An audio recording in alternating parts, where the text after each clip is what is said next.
박씨 집안에 시집 오던 날 나는 그 징조를 알아차렸어야 했다.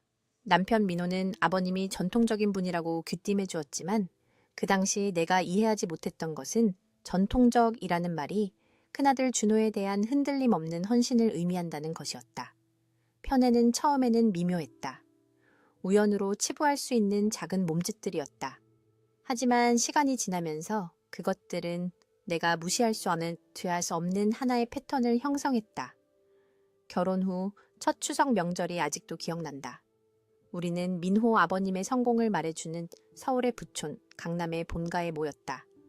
그 집 자체는 위험 있는 나무 대문과 꼼꼼하게 관리된 정원을 갖춘 현대적인 호화로움과 전통적인 한국 건축 양식이 조화를 이루고 있었다.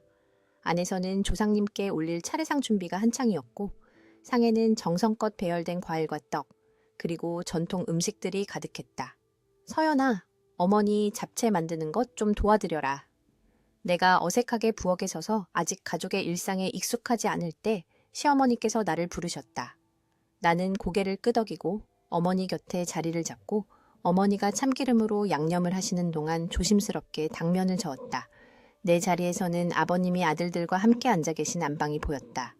준호는 바로 아버님의 오른쪽에 앉아 있었고 민호는 그들 건너편에 약간 떨어져 앉아 있었다. 그들은 사업 문제, 즉 가족의 부동산 투자에 대해 논의하고 있었고 아버님은 중요한 세부 사항이 언급될 때마다 준호에게 가까이 다가가 비밀스러운 속삭임으로 목소리를 낮추셨다. 압구정 땅값이 아주 만족스럽게 오르고 있더구나. 내가 엿들은 말이었다. 그게 내 것이 되면 팔지 아니면 개발할지 결정해야 할 게다. 내 것이 되면 만약도 아마도도 아니었다. 그의 목소리에 담긴 확신에 나는 잡채를 젓던 손을 잠시 멈췄다. 시어머니는 그것을 알아차리고 내게 작고 슬픈 미소를 지어 보이셨다. 원래 그런 거란다. 어머니가 속삭이셨다. 장남이 가문을 이어가는 법이지. 하지만 그것은 단지 가문의 전통 때문만은 아니었다. 저녁 식사 때 아버님은 준호의 접시에 가장 좋은 갈비 부위를 산더미처럼 쌓아주시며 더 필요한지 거듭 물으셨지만 내 밥그릇이 비어있는 것은 거의 신경 쓰지 않으셨다. 준호가 은행에서 승진했다는 소식을 전하자 아버님은 자랑스러움에 활짝 웃으시며 모두에게 축하의 소주잔을 들라고 하셨다.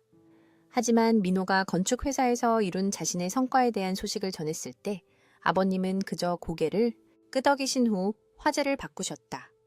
몇 달이 몇 년으로 바뀌면서 그 패턴은 더욱 깊어졌다. 가족 모임에서 나는 민호의 액세서리 이상도 이하도 아닌 취급을 받았다. 시중 들고 미소 짓고 조용히 있어야 했다. 내 의견은 구하지도 환영받지도 못했다. 한 번은 내가 금융 분야에서의 경험을 바탕으로 가족의 임대 부동산을 더 효율적으로 관리할 방법을 제안했을 때 아버님은 내가 말을 하지 않은 것처럼 나를 쳐다보셨다. 여자들이 그런 일에 신경 쓸 것 없다. 나중에 그는 부엌에서 내가 들을 수 있을 만큼 큰 소리로 민호에게 말했다. 내 형이 사업은 잘한다. 민호는 결코 나를 변호해주지 않았다. 그는 어릴 때부터 둘째 아들, 즉 덜 중요한 존재로서의 자기 자리를 받아들이도록 길들여져 있었다. 어느 날 밤 내가 그 문제로 그에게 따졌을 때 그는 깊은 한숨을 내쉬었다. 아버님은 원래 저런 분이야, 서연아. 우리가 바꿀 수 없어. 형은 장남이니까. 그건 형의 타고난 권리야. 그럼 우리의 타고난 권리는 뭔데? 내가 물었다. 무시당하는 거? 우리가 중요하지 않은 사람처럼 취급받는 거? 민호는 대답 없이 돌아섰고 그의 침묵은 내가 이미 짐작했던 것을 확인시켜 주었다. 그는 오래전에 이 위계 질서에 굴복했던 것이다.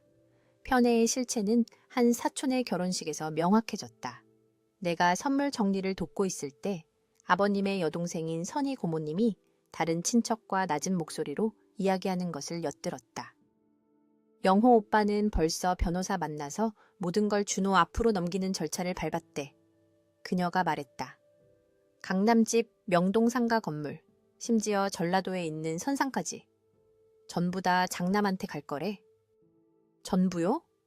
다른 여자가 놀라서 물었다. 민호는요? 선희 고모님은 어깨를 으쓱했다. 영호 오빠 말로는 민호는 지금 사는 아파트에서 계속 살게 해줄 거라는데 소유권은 준호 것이 될 거래. 오빠가 돌아가신 후에 민호를 계속 살게 할지 말지는 준호의 결정에 달렸다는 거지. 나는 발밑에 바닥이 꺼지는 듯한 느낌을 받았다. 민호와 내가 함께 살고 있는 아파트, 우리가 함께 만든 가정이 안전하지 않았던 것이다. 우리의 미래는 준호의 선의에 달려있다는 생각에 속이 뒤틀렸다. 그날 밤 나는 흐느끼는 소리를 감추기 위해 샤워기를 틀어놓고 화장실에서 조용히 울었다. 돈 때문만은 아니었다. 물론 경제적 안정이 중요하긴 했지만 그것은 공정함, 존엄성, 그리고 내가 그토록 희망을 안고 합류했던 이 가족의 일원으로서 가치를 인정받는 것에 관한 문제였다. 나는 돌아가시기 전 부산의 소박한 우리 집에서 어머니와 나눴던 마지막 대화 중 하나를 떠올렸다. 어머니는 아버지가 돌아가신 후 나를 부양하기 위해 수년간의 고된 노동으로 거칠어진 손으로 내 손을 잡으셨다. 서연아, 어머니는 내 이름을 다정하게 부르시며 말씀하셨다. 불의에는 분노가 아닌 지혜로 맞서야 한다는 걸 기억하렴. 분노는 눈을 멀게 하지만 지혜는 앞으로 나아갈 길을 비춰준단다. 눈물을 닦고 거울에 비친 내 모습을 보며 나는 결심했다. 이 가족의 이야기에서 나 자신이 지워지도록 내버려두지 않을 것이다. 하찮게 취급받는 것을 받아들이지 않을 것이다. 아버님이 자신의 부를 편애의 무기로 사용하려 한다면 나는 그의 오만함을 역이용할 방법을 찾을 것이다. 나는 금융 분야에서의 내 경력과 어머니의 지혜를 바탕으로 천천히 그리고 신중하게 계획을 세우기 시작했다. 나는 관찰하고 정보를 모으고 적절한 시기를 기다릴 것이다. 아버님은 내가 여자라는 이유로, 조용하다는 이유로, 그리고 둘째 아들의 아내라는 이유로 나를 과소평가했다. 그는 나를 전혀 보지 않은 것이 자신의 가장 큰 실수였음을 배우게 될 것이다. 다음 날 아침 나는 새로운 결심으로 잠에서 깼다. 정의를 원한다면 나는 전략적이어야 했다. 아버님은 그냥 상대가 아니었다. 그는 예리한 계산과 흔들림 없는 자신감으로 부를 쌓은 성공한 사업가였다. 나는 더 영리하고 더 인내심 있고 내 노력에 있어서 완전히 보이지 않아야 했다. 나는 내 생활 방식을 바꾸는 것부터 시작했다. 주말에 방문할 때면 가족을 위해 아침 식사를 준비하기 위해 더 일찍 일어나기 시작했고 다른 누구보다 먼저 도착해 시어머니의 부엌일을 도왔다. 이것은 아버님이 가족과 함께하기 전에 서재에서 서류를 검토하고 계실 때 집에 접근할 수 있는 기회를 주었다. 넌 참 생각이 깊은 며느리로구나. 어느 날 아침 내가 식탁에 반찬을 차리고 있을 때 시어머니께서 말씀하셨다. 영호는 말은 안 해도 이런 건 다 알아본단다. 나는 내 진짜 의도에 대해서는 아무 말도 하지 않고 미소만 지었다. 집안 청소를 도우면서 나는 일부러 그의 서재 근처를 먼지 털며 그의 책상 위에 아무렇게나 놓여있는 서류들을 힐끗힐끗 훔쳐보았다. 아버님은 자신의 권위에 너무나 자신만만했기 때문에 서랍을 잠그거나 서류를 숨기려고 애쓰지 않았다. 왜 그랬겠는가? 아무도 그에게 도전한 적이 없었다. 4월의 어느 토요일, 나는 대박을 터뜨렸다. 아버님은 사업 동료들과 골프를 치러 나가셨고 그의 서재문은 살짝 열려 있었다. 나는 신선한 차를 가져다 준다는 핑계로 안으로 슬쩍 들어가 굵은 글씨로 재산 이전이라고 적힌 폴더를 발견했다. 나는 재빨리 내 휴대폰으로 그 내용물을 촬영했다. 모든 주요 자산을 준호에게 이전하는 절차를 개괄한 법률 문서들이었고 그 과정에 관련된 변호사, 공증인, 그리고 정부 관리들의 이름까지 완벽하게 기재되어 있었다. 한 이름이 눈에 띄었다. 종로에 명망 있는 법무법인의 선임 파트너인 김태우. 이 사람이 바로 아버님이 내 남편의 상속권을 박탈하는 것을 돕고 있는 사람이었다. 나는 이 정보가 결정적일 것이라는 것을 알고 그것을 외웠다. 한편 나는 점차 가족 내에서 내 책임을 늘려나갔다. 시어머니께서 다가오는 제사 준비로 힘들어 하신다고 언급하셨을 때 내가 책임지겠다고 자원했다. 제가 할 수 있어요. 나는 어머니를 안심시켰다. 저희 어머니께서 올바른 재래에 대해 모든 것을 가르쳐 주셨어요. 어머니는 안도하는 표정을 지으셨다. 그렇게 해주면 정말 좋겠구나, 서연아. 관절염 때문에 차례상 차리는 게 힘들어졌거든. 이것이 내 기회였다. 나는 꼼꼼하게 조사하여 모든 재래의 세부 사항이 완벽하도록 했다. 음식의 정확한 배열, 과일의 품질, 의식의 시간까지. 나이 드신 친척분들이 그것을 알아보고 인정해 주셨는데 특히 가족 문제에 있어 의견이 상당한 비중을 차지하는 아버님의 가장 존경받는 고모이신 민지 대고모님께서 그러셨다. 내 며느리는 전통을 아는구나. 한 제사가 끝난 후 대고모님께서 아버님께 하시는 말씀을 엿들었다. 요즘 젊은 여자들에게서는 보기 드문 자질이야. 그는 그저 퉁명스럽게 대답했지만 나는 그의 눈에 스치는 놀라움을 포착했다. 그는 내게서 능숙함을 기대하지 않았던 것이다. 김장철이 돌아왔을 때 나는 전체 김장 과정을 조직하여 여자 친척들을 모아 겨울 동안 온 대가족이 먹을 김치를 준비했다. 나는 각 사람의 취향을 익혔다. 누가 마늘을 더 좋아하는지, 누가 고춧가루를 덜 좋아하는지, 그리고 그 모든 것을 기억했다. 처음에는 부산에서 온 도시 처녀에 대해 회의적이었던 여자들도 점차 나를 그들의 무리에 받아들여 주었다. 나의 가장 큰 기회는 11월에 시어머니께서 폐렴으로 아프셨을 때 찾아왔다.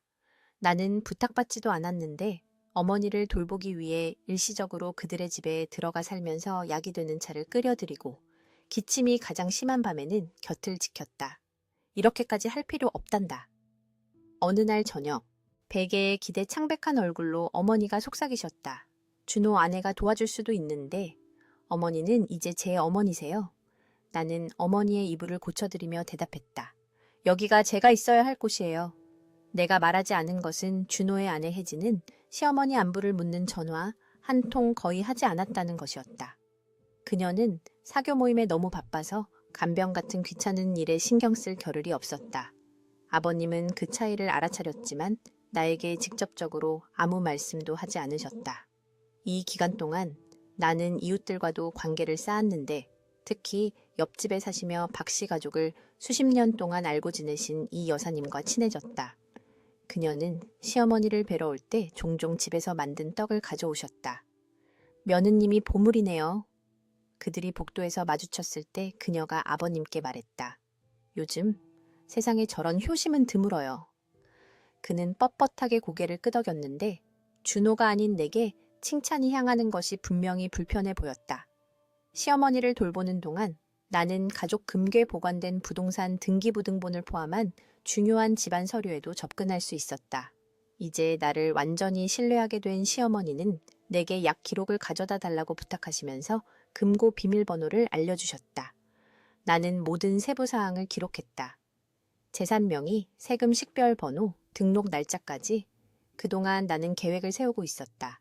내가 노인들에게 금융지식을 가르치는 지역 주민센터에서 자원봉사를 하면서 아들이 작지만 평판 좋은 법무법인에서 일하는 은퇴한 법률사무원 박지훈 씨를 만났다. 나는 몇 번의 대화를 통해 조심스럽게 내 상황의 일부를 공유했다. 시아버님께서 큰아들을 극도로 편애하세요. 우리가 커피를 마시며 쉬는 시간에 내가 설명했다. 그분은 모든 가족 재산을 그에게 넘겨주고 제 남편에게는 아무것도 남기지 않으실 계획이에요. 지훈 씨의 눈이 가늘어졌다. 전통적인 가정에서는 드물지 않은 일이지만 법적으로는 많은 사람들이 생각하는 것만큼 간단하지 않아요. 법이 많이 바뀌었거든요. 그것이 내가 필요했던 서두였다. 이런 문제에 대해 더 잘 아는 분과 이야기할 수 있을까요? 혹시 아드님과요? 그는 나를 신중하게 살핀 후 고개를 끄덕였다. 제가 자리를 마련해보죠. 다음 주 나는 박씨 가족 중 누구도 나를 알아보지 못할 강남에서 멀리 떨어진 작은 커피숍에서 민성호 변호사를 만났다. 나는 내가 모은 모든 것의 사본을 가져갔다. 부동산 기록, 이전 서류, 심지어 아버님이 자신의 의도를 공개적으로 논의하는 대화 녹음까지. 저는 남편의 가족을 파괴하고 싶지 않아요. 민 변호사가 자료를 검토하는 동안 내가 설명했다. 저는 단지 공정함을 원할 뿐이에요. 민호는 그의 부모님이 이룬 것에 자기 몫을 받을 자격이 있어요. 민 변호사는 나의 철저함에 감명받은 듯했다. 당신과 같은 처지에 있는 많은 사람들은 그냥 운명을 받아들이거나 가족 분란을 일으켰을 겁니다. 그가 말했다. 당신은 더 지적인 길을 선택했군요. 분노보다 지혜죠. 나는 어머니를 생각하며 대답했다. 그는 현대 한국 상속법에 따르면 여전히 가족 간의 합의를 존중하지만 완전한 상속권 박탈에 대한 법적 보호 장치가 있다고 설명했다. 더 중요한 것은 그는 결정적인 취약점을 지적했다. 여러 부동산들이 기술적으로 두 형제 모두에게 속한 자금을 사용하여 구매되었다는 것이었다. 그 자금은 그들의 할아버지가 설립한 가족 신탁에서 나온 것이었다. 시아버님께서는 너무 자신만만하십니다. 민 변호사가 말했다. 그는 법적 세부 사항에 대한 적절한 주의 없이 오래된 전통에만 의존하고 계십니다. 적절한 시기와 증거만 있다면 우리는 당신 남편의 정당한 몫을 확보할 수 있습니다. 우리는 아버님의 과신과 그가 간과한 법적 기술적 문제들을 이용하는 전략을 개발했다. 그것은 정확한 타이밍과 강철 같은 담력을 요구했지만 성공할 수 있었다. 겨울이 봄으로 바뀌면서 나는 충실한 며느리로서의 신중한 연기를 계속했다. 나는 모든 가족 행사에 참석했고 집안일을 효율적으로 처리했으며 내가 쌓아가고 있는 지식이나 의도를 한 번도 드러내지 않았다. 아버님은 여전히 나를 거의 인정하지 않으셨고 준호는 여전히 관심과 칭찬의 대부분을 받았다. 하지만 내 차분한 외면 아래에서 나는 기다리고 있었다. 공증인 약속은 5월 15일로 잡혀 있었다. 나는 청소 중에 아버님의 달력에서 그 날짜를 보았다. 그날이 바로 내 몇 달간의 조용한 준비가 마침내 결실을 맺는 날이 될 것이었다. 약속 전날 밤 나는 잠을 이룰 수가 없었다. 민호는 내가 뒤척이는 것을 알아차렸다. 무슨 일 있어? 그가 내 어깨를 부드럽게 만지며 물었다. 나는 어둠 속에서 그를 향해 돌아 누웠다. 나 믿어? 민호? 완전히 믿어? 그는 혼란스러워 보였지만 고개를 끄덕였다. 물론이지. 왜 물어봐? 내일 상황이 바뀔지도 몰라. 내가 조심스럽게 말했다. 내가 하는 모든 일은 우리를 위한 거라는 것만 기억해줘. 그는 미간을 찌푸렸지만 더 이상 묻지 않았다. 아침에 나는 특히 신경 써서 옷을 입었고 전문성과 단정함을 동시에 보여주는 보수적인 남색 정장을 선택했다. 오늘 나는 더 이상 보이지 않는 존재가 아닐 것이다. 5월 15일의 아침은 맑고 밝게 밝아왔다. 서울의 완벽한 봄날이었다. 벚꽃은 이미 져서 연분홍 꽃잎들이 부드러운 산들바람에 흩날리며 거리를 뒤덮고 있었다. 내가 곧 일으킬 폭풍에 비해 너무나 아름다운 날 같았다. 아버님은 전날 저녁 식사 중에 가족에게 공증인 약속을 발표하며 그것을 중대한 행사로 제시하셨다. 내일 우리 가족 자산의 미래를 공식화할 것이다. 그는 준호를 향해 잔을 들며 선언했다. 우리의 유산이 유능한 손에 계속 이어지도록 보장하는 것이다. 그의 말은 일부 친척들의 찬성하는 끄덕임과 다른 이들의 불편한 침묵을 자아냈다. 나는 내가 준비한 된장찌개를 서빙하는 데 집중하며 눈을 내리깔고 있었고 이날을 위해 몇 달 동안 준비해왔다는 어떤 기색도 보이지 않았다. 이제 우리가 종로구에 세련된 건물에 있는 공증사무소밖에 모였을 때 나는 이상하게도 차분함을 느꼈다. 아버님은 70의 나이에도 불구하고 여전히 건장한 체격을 강조하는 맞춤 정장을 흠잡을 데 없이 차려입고 행렬을 이끄셨다. 준호는 자부심과 기대로 거의 빛이 날 지경으로 그의 옆에서 걸었다. 그들 뒤에는 보이지 않는 무게를 짊어진 듯 어깨가 약간 구부정한 내 남편 민호가 따랐다. 시어머니, 몇몇 고모와 삼촌들, 그리고 심지어 민지 대고모님까지 아버님이 중요한 가족의 전환이라고 표현한 것을 목격하기 위해 오셨다. 나는 뒤에서 슬림한 서류 가방을 들고 따랐다. 아무도 그 안에 무엇이 들었는지 묻지 않았다. 아무도 내게 중요한 것을 물어본 적이 없었다. 공증인 강 선생은 은발과 금태 안경을 쓴 품위 있는 노인이었다. 그는 아버님께 깊이 절하며 인사하고 우리를 광택 나는 나무 테이블과 도시가 내려다 보이는 큰 창문이 있는 넓은 회의실로 안내했다. 모두 자리에 앉아주십시오. 강 선생이 테이블 주위에 배열된 의자들을 가리키며 말했다. 아버님은 상석에 앉으셨고 준호는 그의 오른쪽에, 민호는 그의 왼쪽에 앉았다. 나는 남편 옆에 앉아 내 서류 가방을 조심스럽게 내 옆 바닥에 놓았다. 오늘 우리는 박영호 씨의 가족 재산을 그의 장남 박준호 씨에게 이전하는 것을 공식화하기 위해 모였습니다. 강 선생이 공식적이고 차분한 목소리로 시작했다. 문제의 재산에는 강남구의 가족 거주지, 명동과 압구정의 상업용 건물, 그리고 전라북도의 선산이 포함됩니다. 그는 각 재산의 세부 사항, 그 가치, 그리고 이전 조건들을 낭독하기 시작했다. 그의 말이 이어질수록 아버님의 표정은 더욱 만족스러워졌고 준호는 의자에 더 꼿꼿이 앉았다. 민호의 얼굴은 무표정했지만 나는 내 옆에서 그의 몸에 긴장이 감도는 것을 느낄 수 있었다. 서명을 진행하기 전에 가족 구성원들로부터 질문이나 우려사항이 있습니까? 강 선생이 테이블을 둘러보며 물었다.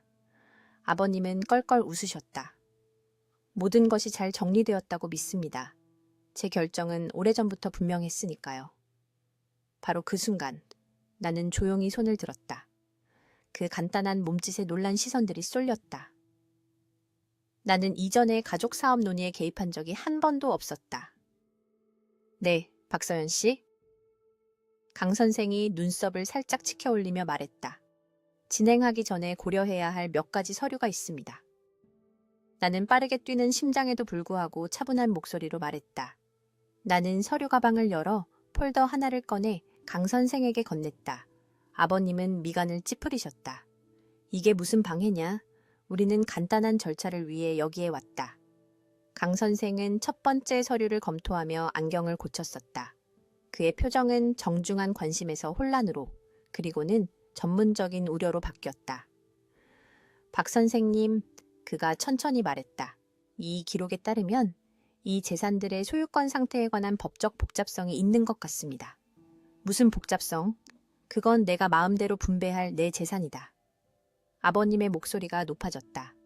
강 선생은 서류를 계속 검토하며 불편한 표정을 지었다. 이 서류들은 강남 부동산과 명동 건물의 최초 자금 출처가 당신의 부친이신 박자혜성님께서 두 손자 즉 박준호와 박민호를 동등하게 수혜자로 하여 설립한 가족 신탁에서 나왔음을 나타냅니다. 방 안에 웅성거림이 퍼졌다. 민지 대고모님은 몸을 앞으로 기울이며 그녀의 예리한 눈이 갑자기 내게 고정되었다. 더욱이 강 선생이 계속했다. 여기에는 이 간과된 부분을 바로잡기 위한 구제 조치가 이미 취해졌음을 보여주는 법적 문서가 있습니다. 법원은 두 손자의 동등한 상속권을 인정했으며 그는 자신이 읽고 있는 것에 분명히 놀라 잠시 멈췄다. 이 현실을 반영하는 등기 조정을 이미 등록했습니다. 아버님의 얼굴이 새빨갛게 달아올랐다. 이건 불가능해. 나는 어떤 변경도 승인한 적이 없다. 승인은 최초 신탁 문서에서 비롯된 것입니다, 선생님. 강 선생이 더 읽어 내려가면서 확신에 찬 목소리로 설명했다. 박서연 씨를 대리하는 법무팀은 그녀의 남편을 대신하여 최초 신탁 조건의 집행을 성공적으로 청원했으며 이는 이후의 어떤 재분배 시도보다 우선합니다. 준호가 의자에서 벌떡 일어섰다.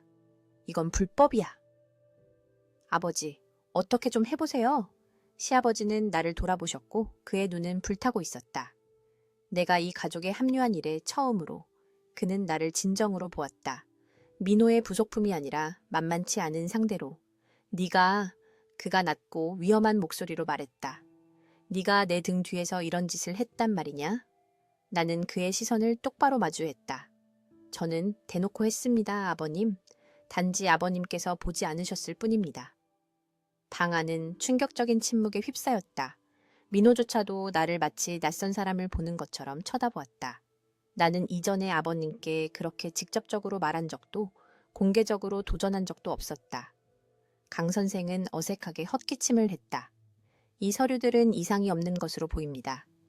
이 기록에 따르면 강남집과 명동 건물은 이제 법적으로 박준호 씨와 박민호 씨의 공동 소유로 등록되어 있습니다.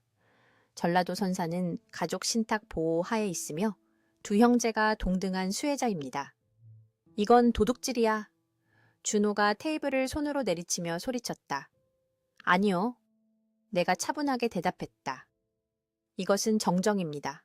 애초에 정당하게 당신에게 속한 것을 훔칠 수는 없습니다. 나는 방 전체를 향해 돌아섰다.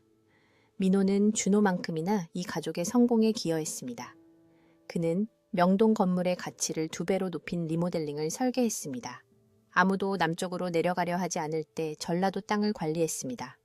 그런데도 그는 기여도보다 출생 순서를 우선시하는 낡은 전통 때문에 아무것도 남겨지지 않을 뻔했습니다. 민지 대고모님은 승인일지도 모를 작은 소리를 내셨다. 시어머니는 손으로 입을 가리고 계셨고 그녀의 눈은 충격으로 커져 있었다. 내가 한 일에 대한 충격이 아니라 내가 감히 그런 일을 했다는 사실에 대한 충격임을 깨달았다. 아버님은 의자가 바닥에 긁히는 소리를 내며 갑자기 일어서셨다. 이 회의는 끝났다. 이 상황은 개인적으로 해결할 것이다. 강 선생은 점점 더 긴장되는 모임을 끝낼 수 있다는 전망에 안도하는 표정을 지었다. 법적 등기는 이미 처리되었습니다, 박 선생님. 어떤 변경이라도 새로운 법원 절차를 거쳐야 할 것입니다. 우리가 회의실을 나설 때 아무도 말을 하지 않았다. 침묵은 충격, 분노, 그리고 일부에서는 마지못한 감탄으로 무겁게 가라앉았다. 나는 아직 한마디도 하지 않은 민호 옆에서 걸었다. 그의 얼굴은 읽을 수 없었다. 아버지에 대한 충성심과 내가 그를 위해, 우리를 위해 한 일을 깨달은 사이에서 갈등하고 있었다. 밖에서는 봄 햇살이 계속해서 서울을 황금빛으로 물들이고 있었고 내가 박씨 가족 내에서 방금 일으킨 지진에는 무관심했다. 아버님은 분노로 등이 굳은 채 앞서 걸어가셨다. 준호는 가끔씩 나를 노골적인 증오의 눈빛으로 돌아보며 뒤따랐다. 다른 친척들은 작은 무리를 지어 모여 이미 서로 속삭이기 시작했다. 우리가 주차장에 도착했을 때 시어머니가 갑자기 내 옆에 나타나셨다. 그녀는 말없이 내 손을 잠시 꽉 쥐었다. 너무나 순식간이라 내가 상상했을지도 모르는 제스처였지만 그것은 내가 아직 완전히 해독할 수 없는 의미의 무게를 담고 있었다. 집으로 돌아오는 차 안은 조용했다. 민호는 너클이 하얗게 변할 정도로 핸들을 꽉 쥐고 앞길에 시선을 고정한 채였다. 나는 그가 일어난 일을 처리할 공간을 주며 기다렸다. 마침내 우리 아파트 건물에 가까워졌을 때 그가 입을 열었다. 언제부터 이 계획을 세운 거야? 아버님이 너한테 아무것도 남겨주지 않으실 작정이라는 걸 알게 된 순간부터. 나는 솔직하게 대답했다. 그는 차를 주차했지만 내릴 생각은 하지 않았다. 나한테 말했어야지. 네가 찬성했을까? 아니면 너의 효심이 네가 행동하는 걸 막았을까? 그는 즉시 대답하지 않았고 그것만으로도 충분한 대답이었다. 마침내 그는 한숨을 쉬었다. 이제 어떻게 되는 거야, 서연아? 나는 산들바람에 흩날리는 벚꽃 잎을 내다보았다. 이제 우리는 폭풍을 견뎌내야 해. 내가 말했다. 쉽지 않을 거야. 아버님은 이걸 빨리 용서하지 않으실 거고 어쩌면 영원히 용서하지 않으실지도 몰라. 준호는 분노할 거야. 하지만 우리는 잘못한 게 없어. 우리는 단지 정의를 보장했을 뿐이야. 우리가 차에서 내리자 내 휴대폰이 친척들로부터 온 메시지로 윙윙거렸다. 일부는 충격을, 다른 일부는 조용한 지지를 표현했다. 가족 지진의 여진이 시작된 것이었다. 나는 앞으로 닥칠 일에 대비하며 어깨를 폈다. 공증사무소에서의 대결은 시작에 불과했다. 진짜의 시험은 앞으로 며칠 동안 가족의 반응에 직면하는 것이 될 것이었다. 가족의 반응은 신속하고 맹렬했다. 그날 저녁 아버님이 들어오시겠다며 우리 아파트 인터콤이 끊임없이 울렸다. 민호는 버튼 위에서 손을 망설이다가 마침내 눌렀다. 몇 분 후 천둥 같은 노크 소리가 우리 집에 울려 퍼졌다. 민호가 문을 열자 아버님은 태풍처럼 안으로 들이닥치셨고 준호와 시어머니가 그 뒤를 따랐다. 어머니는 남편의 분노의 여파 속에서 작고 겁에 질려 보였다. 네가 감히!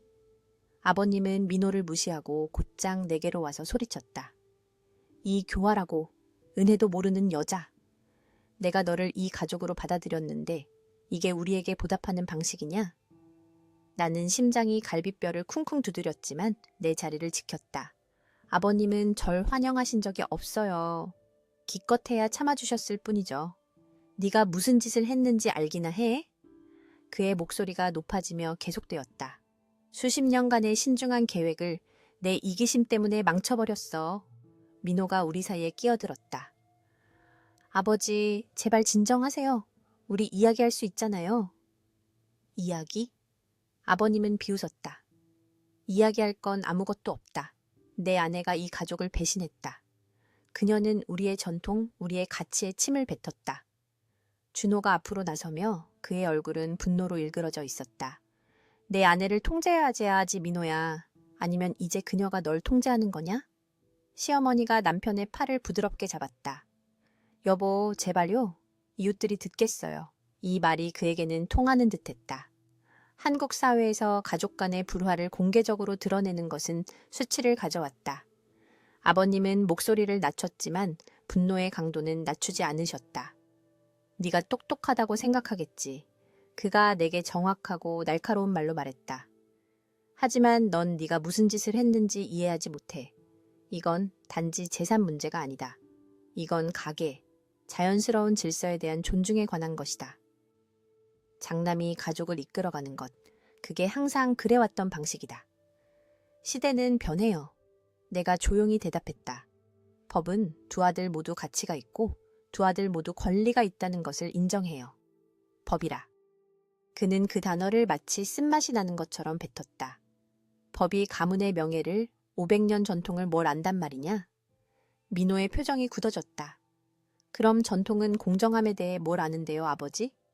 아버지는 저희에게 정직과 성실함을 소중히 여기라고 가르치셨으면서 이 가족을 위한 제 노력은 한 번도 준호 형의 것과 똑같이 평가받지 못했어요. 아버님은 둘째 아들을 마치 처음 보는 사람처럼 쳐다보셨다. 그가 느낀 배신감은 그의 눈에 역력했다. 외부인인 나뿐만 아니라 자신의 핏줄에게서도 너도 이 사실을 알고 있었느냐? 그가 위험할 정도로 조용한 목소리로 민호에게 물었다. 민호는 망설이다가 어깨를 폈다. 오늘 알게 되었지만 저는 제 아내의 행동을 지지합니다. 저는 이 가족을 위해 모든 것을 바쳤지만 아무것도 남겨지지 않을 뻔했습니다. 아무것도? 준호가 끼어들었다. 내가 널 돌봐주지 않았을 거라고 생각해? 내 동생인데? 뭘로요? 형의 부양가족으로, 형의 자선 대상으로요? 민호의 목소리는 그가 수년간 억눌러왔던 감정으로 갈라졌다. 저는 형의 존중을 원했지 형의 동정을 원한 게 아니었어요. 말다툼은 밤늦게까지 계속되었고 목소리는 바위에 부딪히는 파도처럼 높아졌다 낮아졌다 했다. 시어머니는 결국 우리 소파에 조용히 앉아 눈물을 흘리셨다. 아버님은 법적 조치, 의절, 심지어 경찰을 부르겠다고 위협하셨지만 우리 모두는 이제 법이 우리 편이라는 것을 알고 있었다. 마침내 지침이 분노를 누그러뜨렸다. 아버님은 떨리는 손으로 재킷을 바로잡으며 일어서셨다. 이걸로 끝난 게 아니다. 그가 나를 똑바로 쳐다보며 말했다. 너는 오늘 적을 만들었다, 서연아. 법적인 싸움에서는 이겼을지 몰라도 가족 전쟁은 다른 전장에서 치러지는 법이다. 그들이 떠난 후 우리 아파트는 섬뜩할 정도로 조용했다. 민호는 소파에 주저앉아 두 손에 얼굴을 묻었다. 일이 이렇게까지 될 줄은 몰랐어. 그가 속삭였다. 나는 그의 옆에 앉았지만 그의 복잡한 감정이 필요로 하는 공간을 존중하며 그를 건드리지 않았다. 미리 말하지 않아서 미안해. 하지만 내가 한 일에 대해서는 후회하지 않아. 그는 눈가가 붉어진 채 나를 올려다보았다. 평생 아버지의 인정을 받으려고 노력했는데 이제 그걸 얻을 기회를 완전히 잃어버렸어. 넌 그걸 가진 적이 없었어. 내가 부드럽게 말했다. 그게 네가 마주하지 못했던 진실이야. 그분은 오래전에 준호가 자신의 유일한 진정한 상속자가 될 것이라고 결정하셨어. 그 후 며칠 동안은 결과의 산사태가 이어졌다. 민호의 사촌들은 나뉘었다. 어떤 이들은 조용한 지지를 표명하기 위해 전화했고 다른 이들은 우리와 말을 섞으려 하지 않았다. 건축회사의 동료들은 가족 갈등에 대한 소문을 들은 후 그를 다르게 대했다. 한국 사회는 그 모든 현대화에도 불구하고 여전히 화합과 위계 질서를 중시했다. 우리는 둘 다를 깨뜨렸다. 일주일 후 시어머니가 전화를 걸어오셨다. 그녀의 목소리는 마치 누가 엿들을까봐 두려워하는 듯 낮았다. 영호가 변호사들과 이야기하고 있단다. 어머니가 경고했다. 하지만 그들도 똑같은 말을 하고 있어. 최초의 신탁 문서가 구속력이 있다는 거야. 어머니는 괜찮으세요? 나는 이 폭풍 속에서 그녀의 아니가 진심으로 걱정되어 물었다.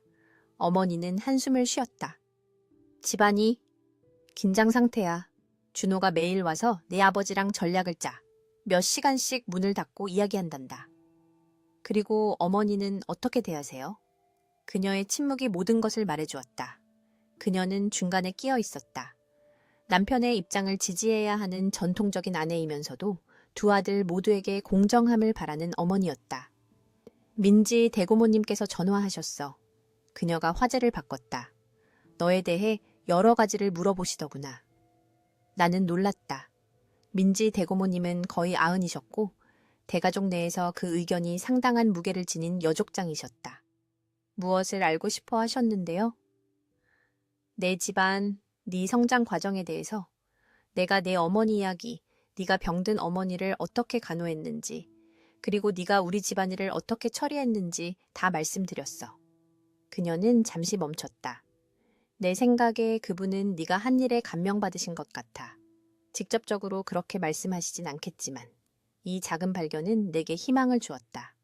한국의 가족 구조에서 나이 든 여성들은 종종 뒤에서 조용하지만 상당한 영향력을 행사했다. 가장 고통스러운 결과는 민호가 그의 형과 멀어진 것이었다. 한때 민호를 한강으로 낚시 데려가고 운전을 가르쳐 주었던 준호는 이제 그의 존재를 인정하기를 거부했다. 가족 친구의 결혼식에서 우연히 마주쳤을 때 준호는 동생을 보지 못한 척하며 등을 돌렸다. 하지만 일부 문이 닫히면서 예상치 못하게 다른 문들이 열렸다. 이전에는 거리를 두었던 이웃들이 작은 선물을 들고 들르기 시작했다. 직접 만든 떡이나 과일 같은 것들이었다. 옆집 이 여사님은 직접 담근 김치를 가져오셨다. 우리 시댁도 시동생한테 똑같이 했어요. 그녀가 내게 김치통을 건네며 털어놓았다. 아무것도 안 남겨줬죠. 그는 5년 안에 술로 세상을 떴어요. 남편을 위해 잘하셨어요. 소문은 동네에 퍼졌고 많은 사람들이 상속 불공정에 대한 자신들만의 이야기를 가지고 있었다. 수능을 중시하는 사회에서 나는 많은 가족들이 겪지만 거의 다루지 않는 조용한 불만의 목소리를 냈다. 내가 작은 금융 컨설팅 회사에서 일하게 된 직장에서조차 동료들이 나를 대하는 방식에 미묘한 변화를 느꼈다. 그들의 눈에는 새로운 존경심이 있었고 내가 그들이 이전에 알던 조용하고 성실한 직원이 아니라는 인정이 있었다. 박영호 회장님께 맞서셨다고요? 어느 날 점심시간에 내 상사가 속삭였다. 그건 용기가 필요한 일이에요. 그분은 재계 전반에 인맥이 있으신데 나는 그녀가 분명히 풍문으로 들은 세부 사항을 긍정도 부정도 하지 않으며 고개를 끄덕였다. 때로는 공정함을 위해 용기가 필요하죠. 나는 간단하게 대답했다. 밤이 되면 민호와 나는 몇 시간씩 이야기하며 우리 삶의 지각 변동을 정리했다. 분노와 충격은 더 복잡한 감정으로 바뀌었다. 잃어버린 것에 대한 슬픔, 앞으로 나아갈 길에 대한 결의. 어머니가 하신 말씀이 자꾸 생각나. 어느 날 밤 우리가 작은 발코니에 앉아 어둠 속에서 반짝이는 서울의 야경을 바라보며 내가 그에게 말했다. 불의에는 분노가 아닌 지혜로 맞서야 한다고. 민호가 내 손을 잡았다. 어머님께서 자랑스러워 하실 거야. 넌 분노에 휩싸이지 않고 정의로 가는 길을 찾았어. 그 길은 아직 끝나지 않았어.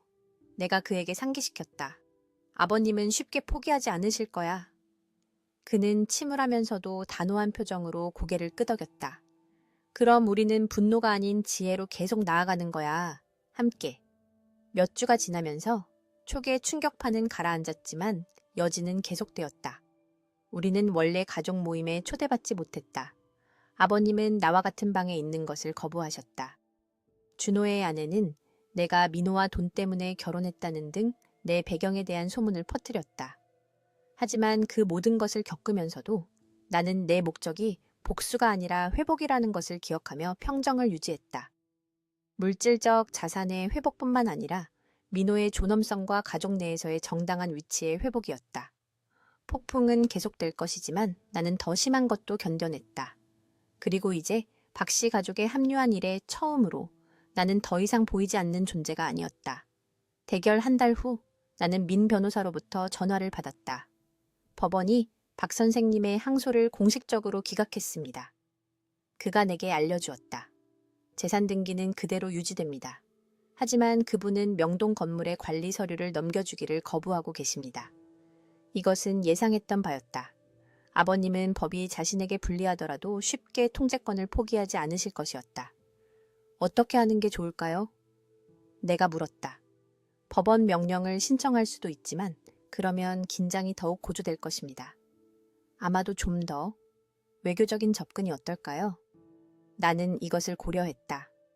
한국의 비즈니스 문화에서는 직접적인 대결이 전략적인 마누버링보다 종종 더 나쁜 결과를 낳았다. 우선 제 방식대로 처리해 보겠습니다. 나는 결정했다. 그날 오후 나는 수십 년 동안 박씨 가족의 임대 부동산을 관리해온 김 여사님을 찾아갔다. 그녀의 작은 사무실은 명동 건물 뒤쪽에 자리 잡고 있었고 서류 캐비닛과 보리차 냄새로 가득했다. 사모님, 그녀가 나를 보고 놀라며 말했다. 오늘 방문객이 있을 줄은 몰랐네요. 나는 정중하게 절했다. 김 여사님은 70대였고 아버님이 사업 초창기 시절부터 알고 지낸 과부였다. 그에 대한 그녀의 충성심은 의심의 여지가 없었다. 호떡 좀 사왔어요. 내가 그녀의 책상 위에 달콤한 팬케이크 포장을 놓으며 말했다. 제일 좋아하신다고 하셨던 게 기억나서요. 그녀의 주름진 얼굴이 약간 부드러워졌다. 참 사려 깊으시네요. 하지만 건물 기록 때문에 오신 거라면... 그녀는 분명히 불편해하며 말끝을 흐렸다. 아버님에 대한 여사님의 충성심은 이해해요. 내가 그녀 맞은편에 앉으며 말했다.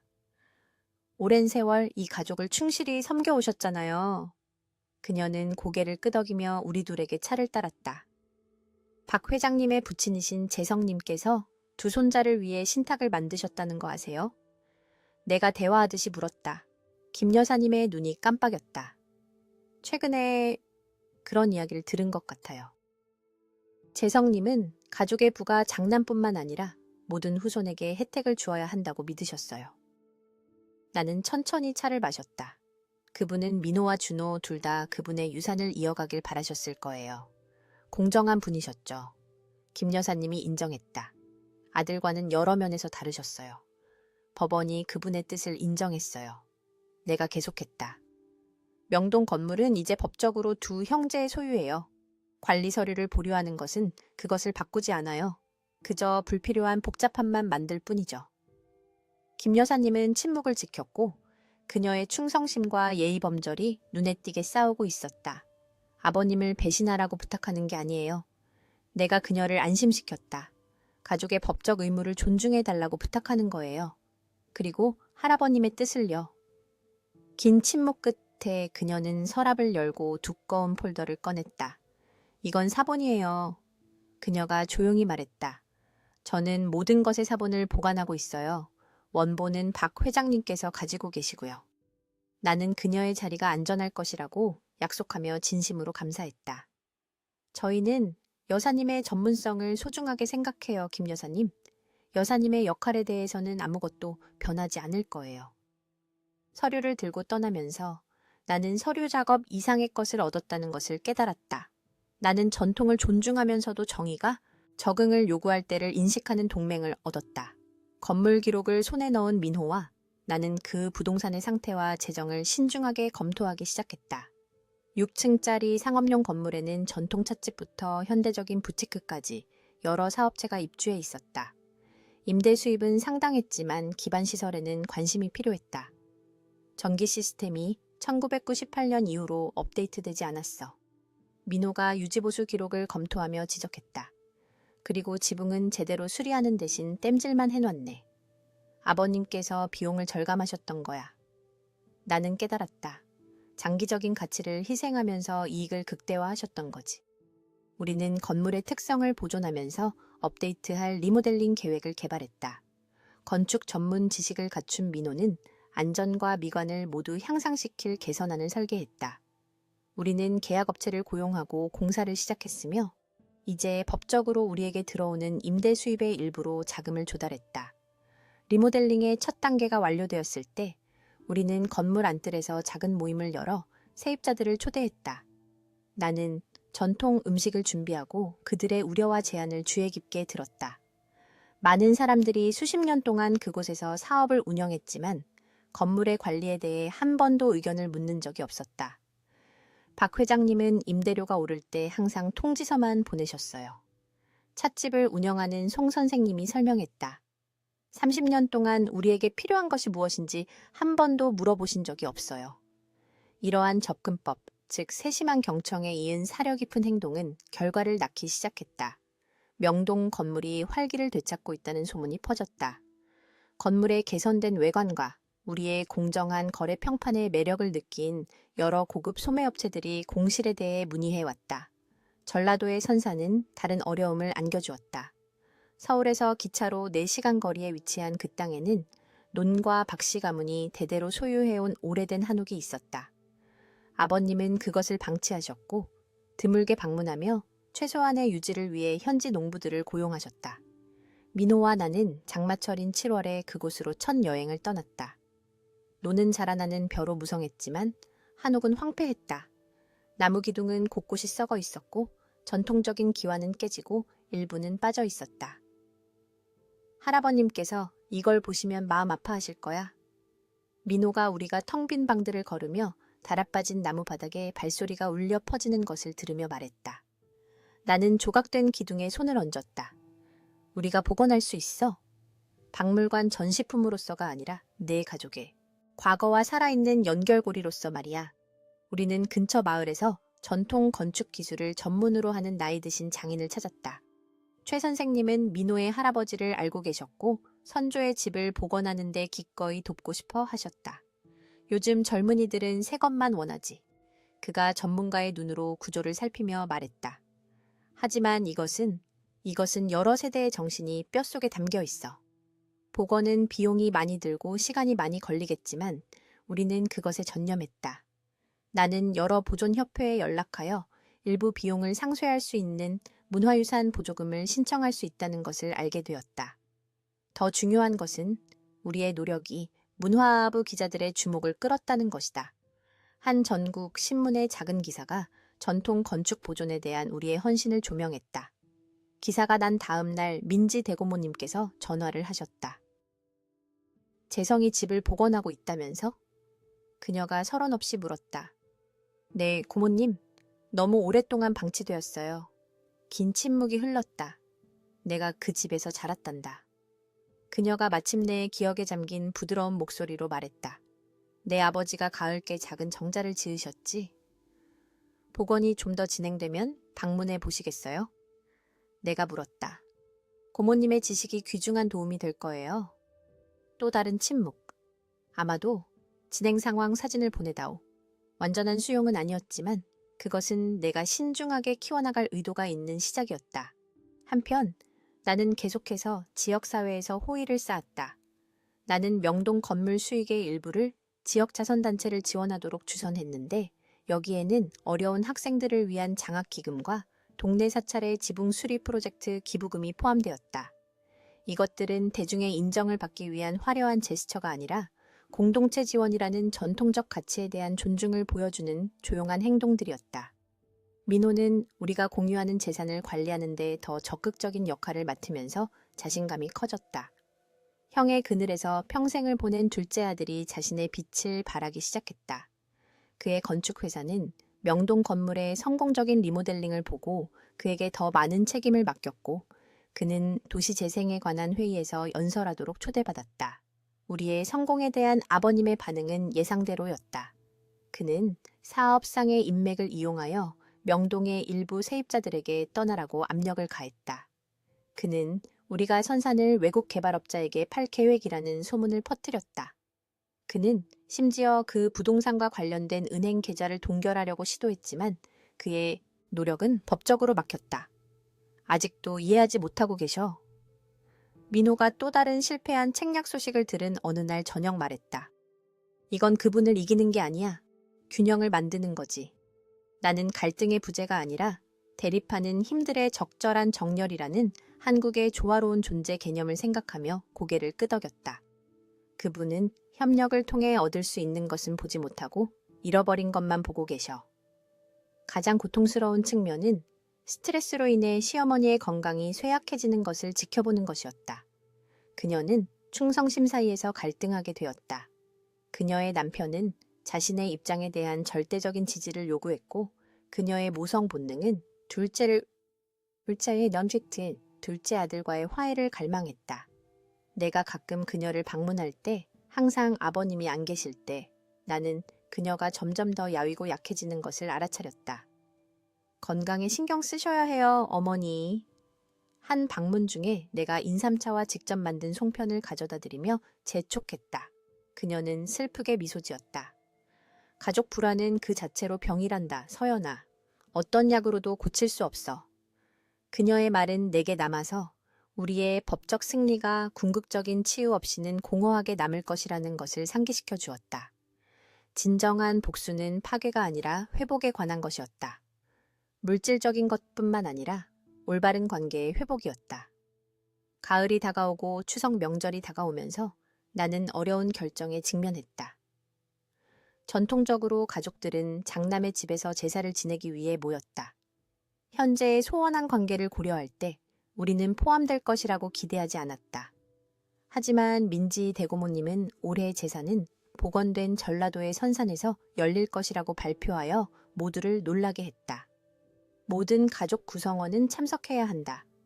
그녀는 살아있는 가장 큰 어른으로서의 권위로 아버님의 반대까지도 무시하며 선언했다. 우리 조상님들은 이런 사소한 분쟁을 인정하지 않으신다. 그분들은 오직 혈통만을 인정하신다. 그것은 초대이자 명령이었다. 공증 사무소 대결 이후 처음으로 분열된 박씨 가족을 한자리에 모이게 할 명령이었다. 민호와 내가 남쪽으로의 여행을 준비하면서 나는 내 전략의 진정한 시험이 앞에 놓여 있다는 것을 알았다. 재산은 확보되었지만 가족의 유대를 재건하는 더 힘든 작업은 이제 막 시작되었다.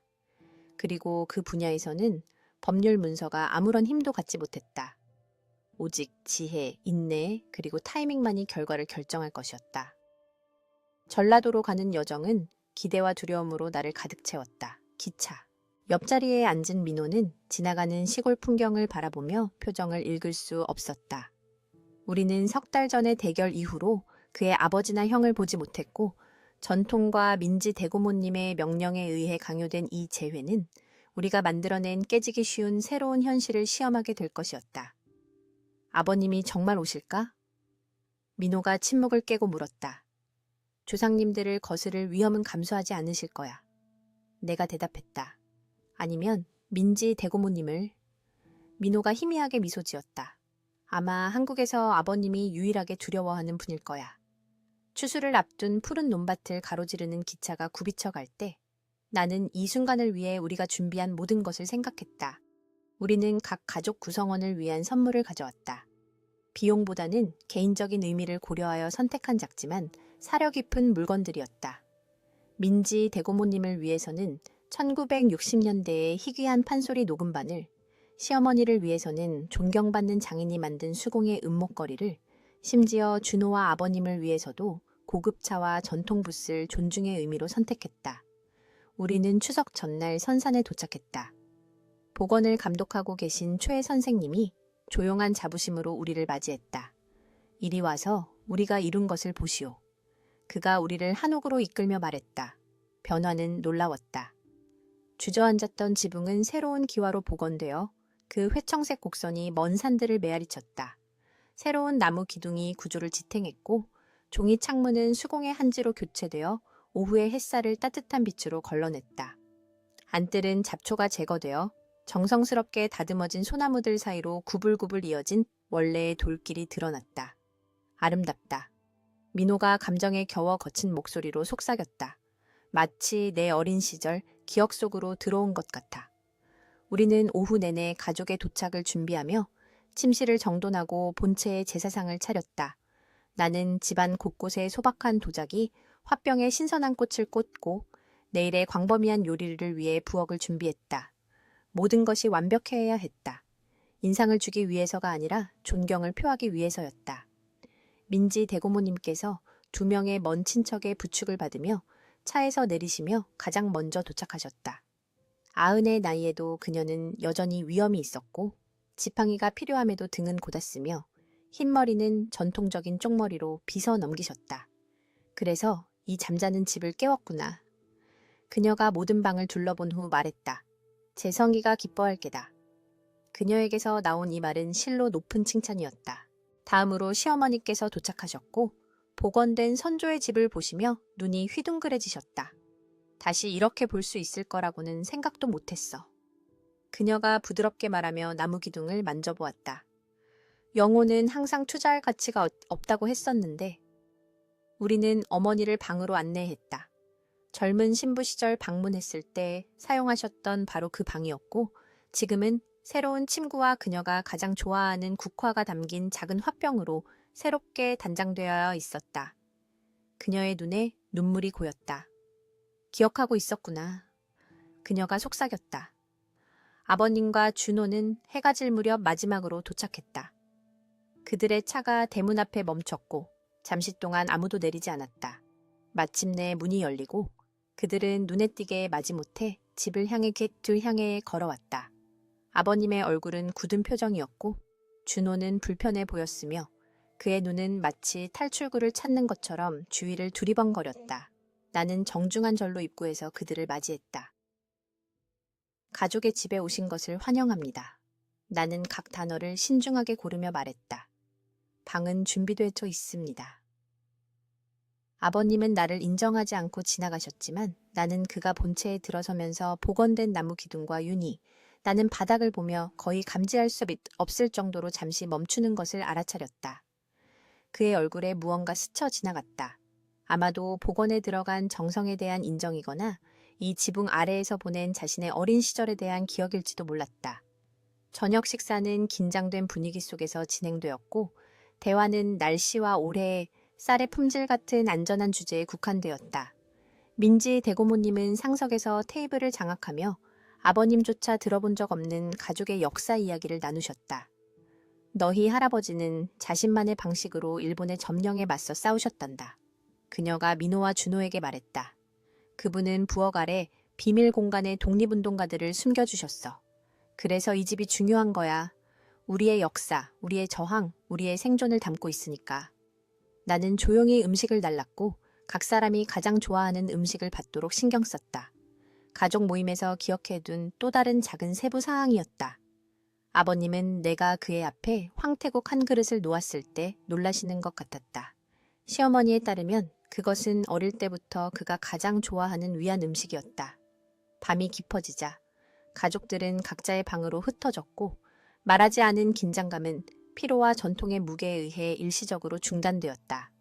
민호와 나는 다음 날의 제례를 준비하며 제사복을 꺼내고 차례의 올바른 절차를 검토했다. 추석 아침, 새벽이 맑고 밝게 밝아왔다. 나는 준비를 시작하기 위해 일찍 일어났는데 부엌에는 이미 민지 대고모님께서 계셨고 그분의 주름진 손이 능숙하게 송편을 빚고 계셨다. 열심히 일하는구나, 며느라가. 그녀가 관찰했다. 칭찬을 위해서가 아니라 원칙을 위해서. 조상님들께는 올바른 존경을 표해야죠. 내가 제사상에 올릴 과일을 씻기 시작하며 대답했다. 그래, 그녀가 동의했다. 살아있는 사람들도 마찬가지고. 아침 내내 더 많은 가족들이 도착했다. 사촌들, 고모들, 삼촌들. 마침내 선조의 집은 활기로 윙윙거렸다. 여자들이 부엌에 모여 제사 음식을 준비하는 동안 남자들은 뜰에서 사업과 정치에 대해 논의했다. 나는 그룹 사이를 오가며 모든 것이 순조롭게 진행되도록 했고 아버님의 눈이 의심스러운 계산으로 나를 따라다니는 것을 의식했다. 제사를 시작할 시간이 되었을 때 가족은 본체에 모였다. 전통적으로 장남이 제사를 주관하고 그의 아내가 제사상을 준비했다. 모든 시선이 준호에게 향했고 그는 한 번도 제대로 배우려고 애쓰지 않았던 제례에 분명히 불편해하며 불확실하게 앞으로 나섰다. 음식은 북쪽에 놓는 거지. 그가 똑같이 어쩔 줄 몰라 하는 아내 혜진에게 중얼거렸다. 아니면 남쪽인가? 그들이 상차림을 더듬거리며 조심스럽게 맞춰진 제사의 조화를 깨뜨리자 고통스러운 침묵이 흘렀다. 아버님의 얼굴이 창피함으로 어두워졌다. 민지 대고모님께서 지팡이를 바닥에 날카롭게 두드리셨다. 이래서는 안 되겠다. 그녀가 선언했다. 서연이가 제사를 이끌어라. 방 안은 집단적인 충격으로 얼어붙었다. 며느리가, 특히 둘째 아들의 아내가 제사를 주관하는 것은 전례 없는 일이었다. 아버님이 앞으로 나섰다. 고모님, 그건 적절하지 않습니다. 장남이 제례를 알아야지. 그녀가 그의 말을 잘랐다. 그가 아느냐? 너는 아느냐? 나는 서연이가 옛 방식대로 모든 것을 준비하는 것을 지켜봤다. 그녀는 올바른 상차림, 정확한 충문을 안다. 그녀의 목소리가 약간 부드러워졌다. 재성이는 자신의 기억이 올바르게 존중받기를 원했을 게다. 아버님은 침묵했고 그의 표정에서는 전통과 자존심이 싸우고 있었다. 떨리는 손으로 나는 제사 향을 들고 조상님들의 사진이 배열된 제단으로 다가갔다. 나는 향을 피우고 깊이 절하고 맑고 정중한 한국어로 충문을 시작하며 각 조상님을 이름과 관계로 존중했다. 내가 가족들을 이끌어 제례절, 음식과 술을 올리는 의식, 그리고 엄숙한 묵념의 순간을 거치는 동안 익숙한 향기가 방 안을 가득 채웠다. 제사 내내 나는 이상한 평화가 내려앉는 것을 느꼈다. 이것은 나의 승리나 아버님의 패배에 관한 것이 아니었다. 그것은 연속성, 이전에 오신 분들과 뒤따를 분들을 기리는 것에 관한 것이었다. 재산 분쟁, 법적 싸움, 그것들은 우리 모두가 공유하는 조상님들 앞에서 멀고 작게 느껴졌다. 제사가 끝나자 모인 가족들 사이에서 찬성의 웅성거림이 퍼져나갔다. 준호조차도 마지못한 존경심으로 나를 쳐다보았다. 시어머니는 눈물을 닦으셨고 그녀의 부드러운 미소에는 자부심이 역력했다. 아버님은 표정을 읽을 수 없었고 그의 얼굴은 통제된 감정의 가면이었다. 하지만 가족들이 명절 음식을 즐기기 위해 흩어질 때 그는 몇 달 만에 처음으로 나에게 직접 다가왔다. 집을 잘 복원했더구나. 그가 뻣뻣하게 말했다. 내 아버지가 세심한 부분에 감사했을 게다. 그것은 사과도 칭찬도 아니었다. 하지만 그에게서 나온 그것은 인정이었고 그것은 내가 기대했던 것 이상이었다. 뒤이은 잔치는 성대했고 전통 음식들이 뜰의 낮은 상들 위에 펼쳐졌다. 엄숙한 제사가 끝나자 가족 구성원들은 이제 더 자유롭게 어울렸다. 나는 민호와 준호가 오래된 우물가에서 조용히 이야기하는 것을 보았는데 그들의 대화는 진지했지만 적대적이지는 않았다. 시어머니는 새로운 활기로 앉아 마치 어깨에 짐을 내려놓은 것처럼 시누이들과 웃고 계셨다. 민지 대고모님께서 뜰 한쪽 구석을 차지하고 있는 오래된 감나무 아래로 나를 부르셨다. 너는 정의를 얻기 위해 가족을 파괴하지 않았다. 그녀의 현명한 눈이 나를 유심히 살피며 관찰하랬다. 그것은 내 나이를 뛰어넘는 지혜를 보여준다. 저는 파괴를 원한 적이 없어요. 내가 인정했다. 오직 균형을 원했을 뿐이에요. 그녀는 천천히 고개를 끄덕였다. 균형이 우리 전통의 핵심이다. 위계질서에 대한 맹목적인 복종이 아니라 모든 부분 간의 조화지. 그녀는 최 선생님과 보건기술에 대해 이야기하고 있는 아버님을 가리켰다. 영호가 그것을 잊었다. 그는 책임이 아닌 권력만을 보았다. 그분이 절 받아주실까요? 내가 조용히 물었다. 수용은 여러 형태로 온단다. 그녀가 대답했다. 어떤 것은 시끄럽고 어떤 것은 조용하지. 주위를 둘러보아라. 나는 그렇게 했다. 가족은 완전히 치유되지는 않았지만 함께 있었다. 대화가 흘렀고 음식이 공유되었으며 선조의 집은 다시 한번 가족 연속성에 중심으로서의 목적을 다했다. 더 중요한 것은 나는 더 이상 보이지 않는 존재가 아니었다. 가장 어린아이부터 가장 나이 많은 고모에 이르기까지 각 가족 구성원은 이제 나를 존중하는 인사로 인정했고 대화에 나를 포함시켰으며 나를 가치와 목소리를 가진 사람으로 보았다. 오후의 햇살이 황금빛으로 변하며 뜰의 긴 그림자를 드리울 때 나는 부동산의 동쪽 경계를 표시하는 작은 가을께 홀로 서 있는 나 자신을 발견했다. 물은 매끄러운 돌 위로 맑고 꾸준하게 서두르지 않고 일정하게 흘렀다. 민호가 내 옆에 와서 내 손을 잡았다. 무슨 생각해? 나는 물의 여정을 지켜보았다. 어머니에 대해서. 어머니라면 정의는 물과 같아서 결국 자신의 길을 찾는다고 말씀하셨을 거야. 그가 내 손을 꽉 쥐었다. 어머님께서는 네가 길을 찾으면서 모든 것을 쓸어버리지 않은 것을 자랑스러워 하실 거야. 집에서는 웃음소리와 대화소리가 들려왔고 가족의 유대는 새로운 현실에 맞춰 늘어나고 조정되고 있었다. 아버님은 나를 완전히 받아들이지 않으실지도 모르고 준호는 항상 원망을 품을지도 모르지만 그들은 더 이상 나의 자리나 나의 기여를 부정할 수 없었다. 법적인 승리는 우리의 물질적인 미래를 확보했지만 이날 이 수용은 더 가치 있는 것을 확보했다. 가족의 계속되는 이야기 속에서 우리의 자리를. 우리가 모임 장소로 다시 걸어갈 때 나는 부모님의 가르침에 조용히 감사했다. 나의 복수는 만약 그렇게 불릴 수 있다면 파괴를 통해서가 아니라 회복을 통해 이루어졌다. 균형, 존엄성, 그리고 올바른 관계의 회복. 나는 가족이 보지 못했던 것을 보도록 강요했다. 가치는 출생 순서나 성별이 아니라 인격, 기여, 그리고 보살핌에 의해 결정된다는 것을. 선조의 집은 우리 주위에서 새롭게 단장되어 서 있었고 그 오래된 기둥은 새로운 종이 창문을 지탱하고 있었으며 그 전통적인 형태는 새로운 이해를 담고 있었다. 그 집처럼 박씨 가족도 재건되고 있었다.